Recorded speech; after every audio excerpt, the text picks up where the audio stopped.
रस्त्याने गेलो तो रस्ता एकदम निका रस्ता आहे. ज्ञानोबा गेले निक्या रस्त्याने, तुकोबा गेले निक्या रस्त्याने, नाथ बाबा गेले निक्या रस्त्याने, श्रीराम प्रभू गेले निक्या रस्त्याने, श्री कृष्ण परमात्मा गेले निक्या रस्त्याने, व्यास महर्षी गेले निक्या रस्त्याने, वशिष्ठ मुनी गेले निक्या रस्त्याने. आणि अशा निक्या रस्त्याचा आम्ही तुम्ही सगळ्यांनी मात्र अंतकरणाने आदर्श घेऊन तो निका रस्ता शोधायचा आहे. तो निका रस्ता एकदा सापडला की देव हाती आल्या वाचून राहत नाही. देव एकदा हाती आला तर कुठल्याही प्रकारची तुम्हा आपल्याला भ्रांती म्हणून शिल्लक राहत नाही. आणि ती भ्रांती घालवण्यासाठी साधूची गरज आहे. भ्रांतीपासून हिरतले गुरु वाक्य मन धुतले आणि आत्मस्वरूपी घातले हारून या. माझ्या श्रीपाद बाबाने हो, माझ्या रंगाचे बाबाने निज रूपाला दाविले. या दिवस लगीन या दिवाचे राहिले, या दिवस लगीन या दिवाचे राहिले.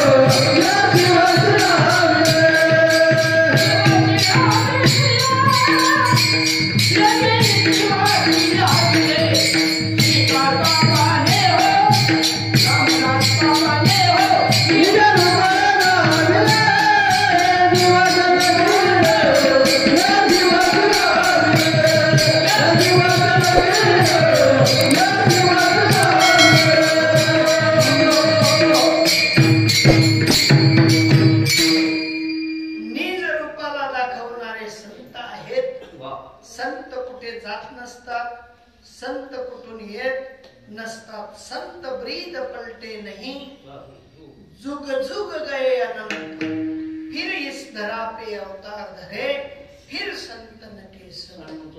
संत ब्रीद धारण करून कोणी ना कोणी मार्गस्थ करण्यासाठी महात्मा येतो आणि तो महात्मा आपल्याला मार्गस्थ करतो. साधूंची परंपरा असावी लागते.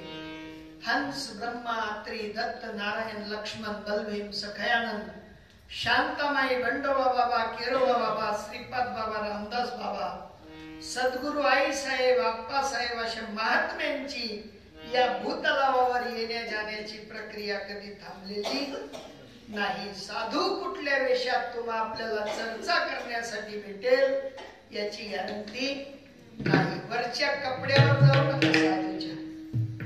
साधू आतून असावा आणि ती आतली खोल सांगणारा साधू भेटला म्हणजे आपल्याला देव कळेल.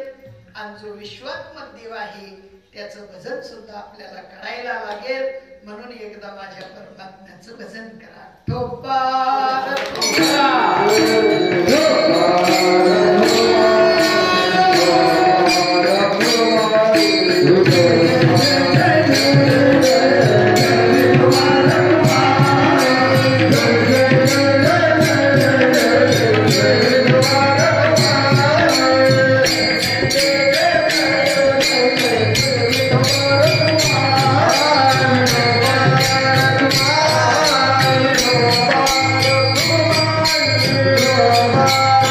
Bye.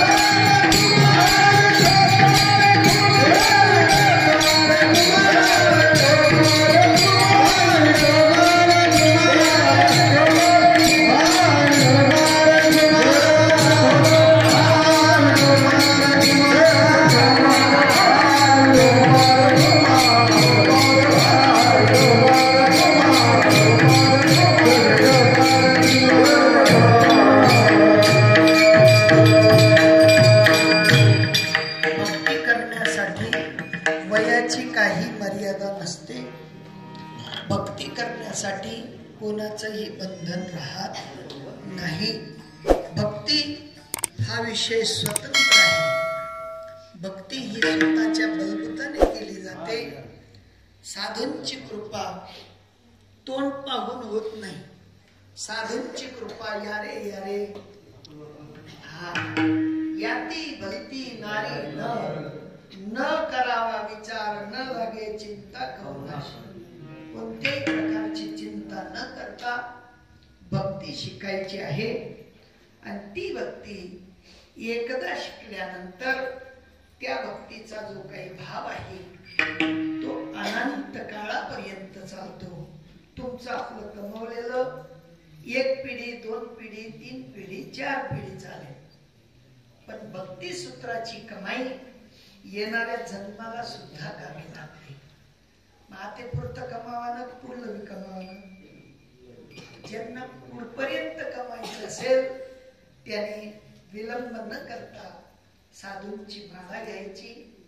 साधूंच्या नामाचा विचार समजायचा.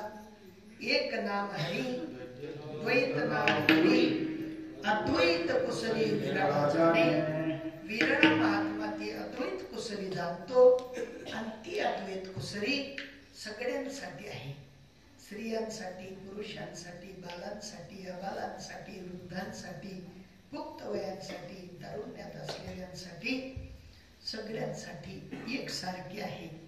जशी समुद्रावर तरणारी नाव सगळ्यांना तारून नेत असते, तशी भगवत भक्तीची नामरूपी नौका ही समस्त जीवांना तारून नेण्यासाठी आहे.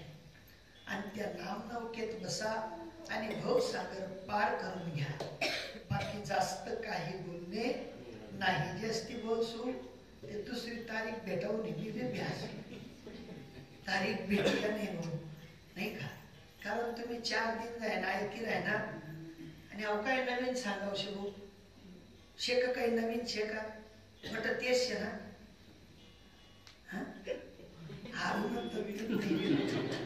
बठ नवीन 4 काही जुनं नाही, बठ नवीन आहे. आणि जे नवीन ऐकायचं आहे त्याच्याच साठी तुमचा आपला जन्म आहे. अनंत जन्माचं पुण्य तुमच्या आपल्या पदरी आलं म्हणून ही एक वाक्यता शिकायला भेटते आहे. आणि ते पुण्य जर का संपून गेलं मागुता हाची देह पावशी हे तो न घडे रे सायाशी. किती सायास कराल तरी आबा दादा म्हणून जन्माला येणार नाही. कोण गदड होई जाई, कोण डुक्कर होई जाई, कोण माणूस होई जाई, कोण बैल होई जाई. ज्यानं माणसाटे घुसत नाही तो ते होई जाई, पण माणूस म्हणून जन्माला येणार नाही. मनुष्य देह साधेल ते साधा सिद्ध. याच्यात साध्य करता येतं. हे जंक्शन स्टेशन आहे. याच्याने स्वर्गात जाता येतं, नरकात जाता येतं आणि देव बनता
अनंत प्रकारचे विकार या शरीरामध्ये आहेत.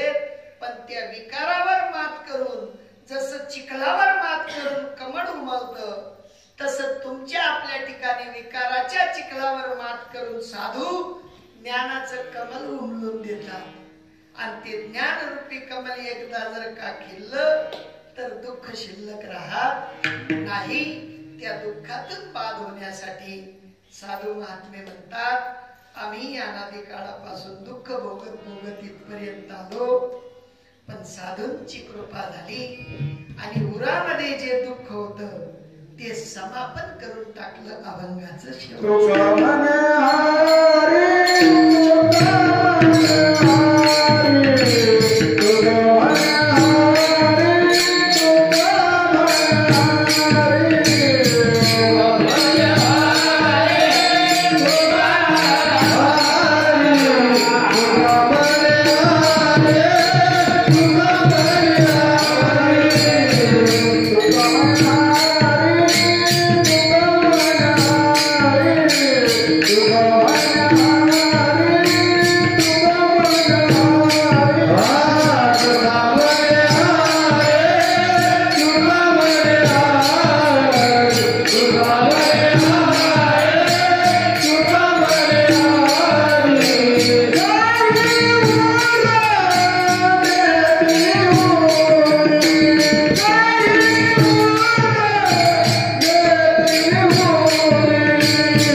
सुसंस्कार सुसंस्कृती आणि सज्ञ ज्ञात्यांनी ज्ञान आपलंसं करा एवढी विनीत प्रार्थना करतो. टाइमपास म्हणून कीर्तन नसतं, फक्त आम्ही तरलो नव्हे ते नवल कुडे तारिली बहुतांची, बहुतांच्या कुडाला तरणो पाय म्हणून कीर्तन असतं.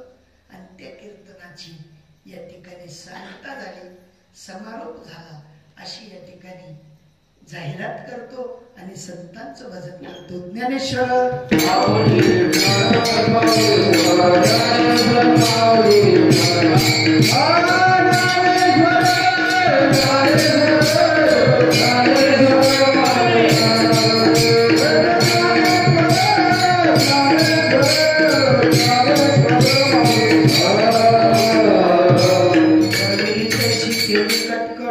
वाकडी का नीट देव जाणे. तुम्ही संत महात्मे आहात. विशाल हृदयाने माझ्या अज्ञात अशा निघालेल्या शब्दांना गौण अथवा महान समजून धारण करा किंवा गौण असतील त्याचा तिरस्कार करा, त्यागून द्या. पण जे फायद्याचं आहे ते आपलंच करा. साधूंची वाणी साधूंच्या वाणीसारखं करत असते आणि ती वाणी समजून आपल्या कल्याणाचा विचार करा. एवढ्या